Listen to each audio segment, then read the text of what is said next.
As the swinging 1930s big band sound fades and the red velvet curtains part, Richard Hannay, seated in a brown leather club-style armchair, is ceremoniously thrust forward into the spotlight by two smiling minions. Now this is another example of an A+ review, something that has immediately caught my attention. The best way to think about a review is for you, someone who has gone to see a production, to present it in a way that the audience can connect without actually having been there. If we continue to read this, we start to understand the production and we can get a sense of the feel for it. So we've already got this idea of the brown leather club style armchair. We've got the sort of setting and era over here. We have the sense of a Hitchcock thriller world is immediately established, except the chair has missed its stage mark. So we've got some more information here about what they're trying to achieve with this production. Missed its stage mark refers to the fact that this production was a farce and that things were meant to go wrong. Hannay's efforts to retain a sense of decorum and slide the chair into position undetected by those watching cues the realization that this play is no Hitchcock classic. From this moment on, John Halpin's production of Patrick Barlow's adaptation, so director, playwright, adaptation of the 39 Steps, delights with a chaotic concoction of performance styles, skillful comedic execution, while maintaining an innovative film noir aesthetic on stage, which only adds to the comedy. So let's unpack this a little bit further. We've got here this sense of audience sense, what the audience felt. We've got here some specific people. And then it delights, so we've got a word there that helps the audience know about how you felt about it, which will help them understand it, with a chaotic concoction of performance styles. So what was going on, the comedic execution, so how they achieved that, and then sort of a little bit more analysis, so it was innovative film noir aesthetic. Okay? So of course this is an A+, so they've managed to present this in a really clear way, I feel, but unless you've seen the production, it is challenging. So if we go up to this one that we've already had a look at, again, a phone rings in the middle of the night. It's interesting. It's not. On December the 1st we went to, okay? A sleepy pajama-clad father struggles to remain standing centre stage as the voices in his head swell with alarm. And so we're able to get this sense, as someone who hasn't been to this production, to understand what's going on. Quite good. So if we think about a review, and we think about what we're doing with a review, is that you're meant to show that you understand and have some knowledge of drama. And that through your observation and your analysis, you are able to talk about it and be critical of it using specific terminology. So it's about you going to a production, you watching a production, telling me what you thought of the production, telling me that you understood the production. And we did that on Thursday, when we talked about the production. You were able to demonstrate all these things. So now it's about formalizing that in this style of a review. So Brecht said it can be seen at any street corner. An eyewitness demonstrating to a collection of people how a traffic accident took place. The bystander may not have observed what happened, or they may simply not agree with him, may see things in a different way. The point is that the demonstrator acts the behaviour of driver or victim or both in such a way that bystanders are able to form an opinion about the accident. So you're able to present a unique perspective that I can't present, that other people can't present, because you were unique in your position seeing that. So I want to hear your position. You are the expert. Your opinion is valid. So tell me about your perspective. So you provide that view. We work out what the specific criteria are. So you're a judge for that specific criteria that we'll talk about, and we talked about through the study guide. Whether you are a witness or a judge as a reviewer, it's really imperative that a reviewer presents a clear, critical, incisive, and respectful opinion. We don't want to go into this thing damaging people's self-esteem, career, anything like that. Of course there's things, and if we don't like something we can say that, but we make sure we do it with the background and the understanding of what didn't work and why. Not that people are just idiots. So there's two main parts that we talk about when it comes to a review. There's physical and artistic. Okay, so the things that we can see and the things that we can't necessarily see, but sometimes we can.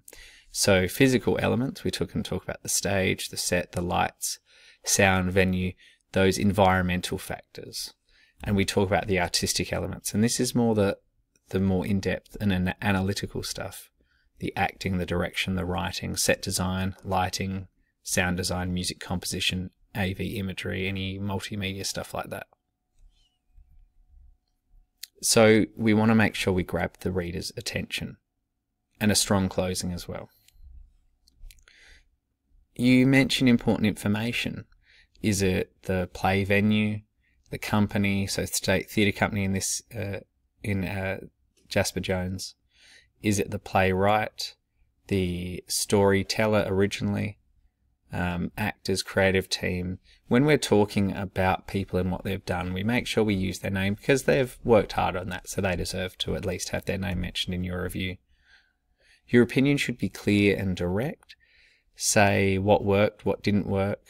You know, were they successful or unsuccessful? Because that's what's really framing everything that you do. A brief summary of the whole thing is important because it helps to frame the audience as they're reading this.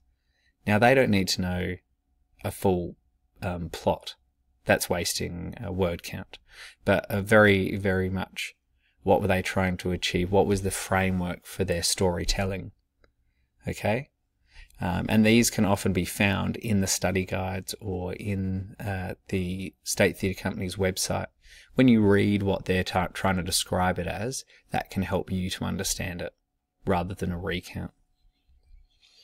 The styles of production. So think about things that we used because they're very different. So was it Brechtian, naturalistic, slapstick? Was it a farce?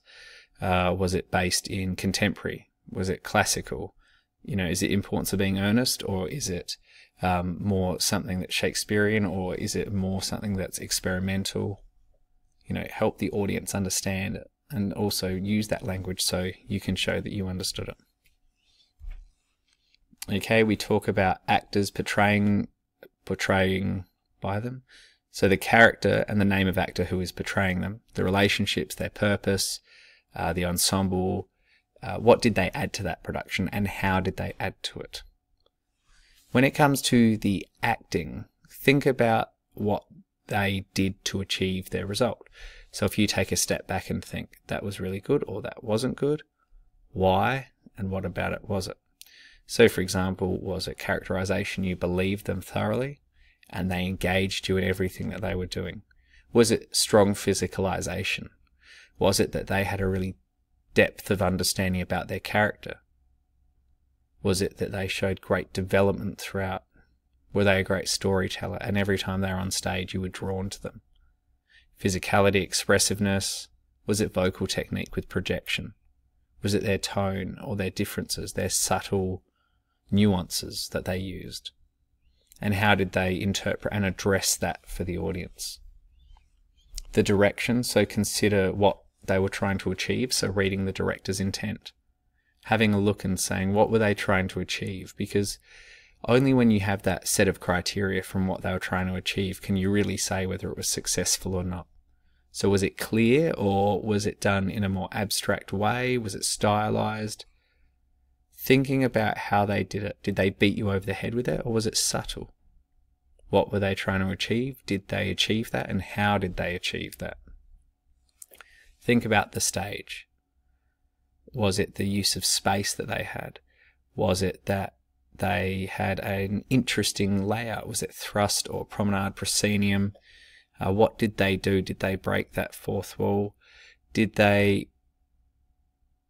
move through that set? Did they use the set? Or if the set wasn't there, would have it actually made a difference?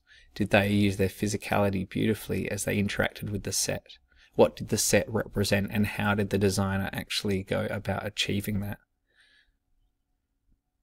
how did they go about set changes, and did that work or not? You've just got to think about how these things, and as you talk about them, they may link in with each other. The acting and the staging work beautifully together when you're talking about particular characters.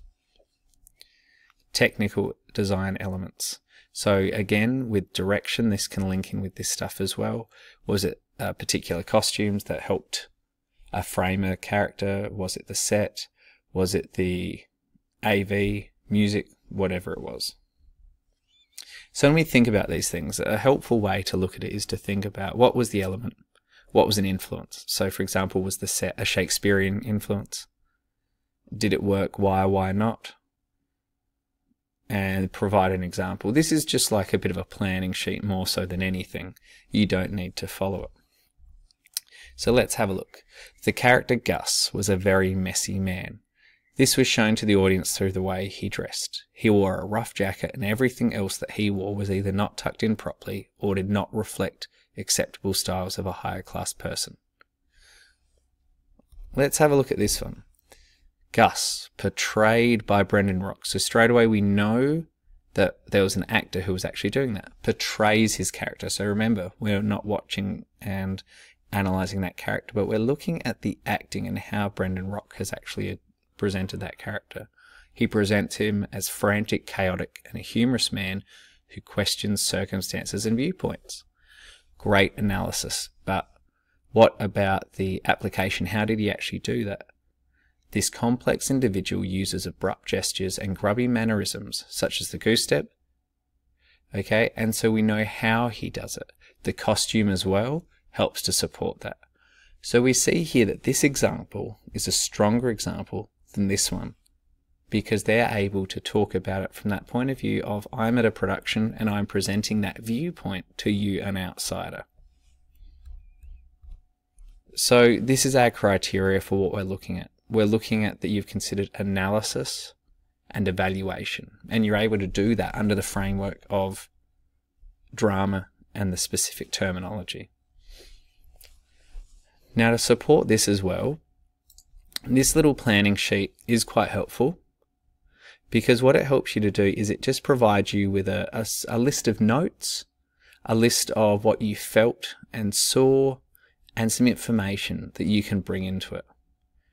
So, for example, as soon as you've watched the production, think of some standout moments, some quotes, and then what you can do is you can just, when you need a few more words, look at that page and go, oh, yep, fantastic.